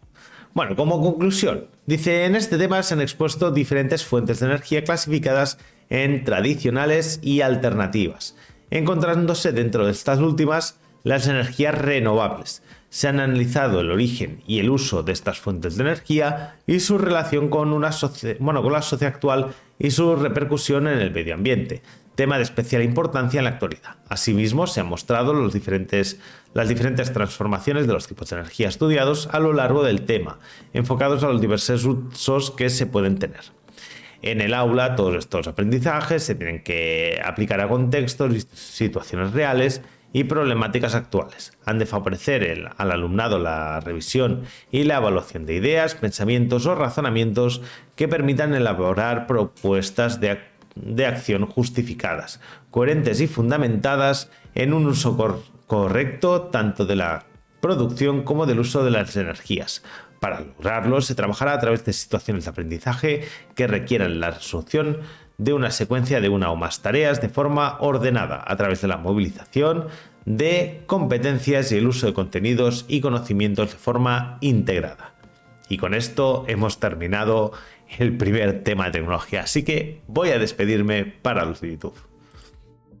Bueno, este ha sido el primero de 71 temas, la relectura de los temas que ya hicimos en su momento, y poco a poco iremos llegando a ellos. Si ya habéis visto los 71 temas, hay una lista de reproducción, de acuerdo, con todos los temas ya subidos y actualizados, y esto va a ser una relectura para los que quieran venir conmigo otra vez a volver a verse los temarios. Muy bien, muchas gracias a todos, dadle like si os ha gustado el vídeo, suscribiros al canal y nos vemos aquí un día más en el canal del Marino Errante. Un saludo y buena prueba.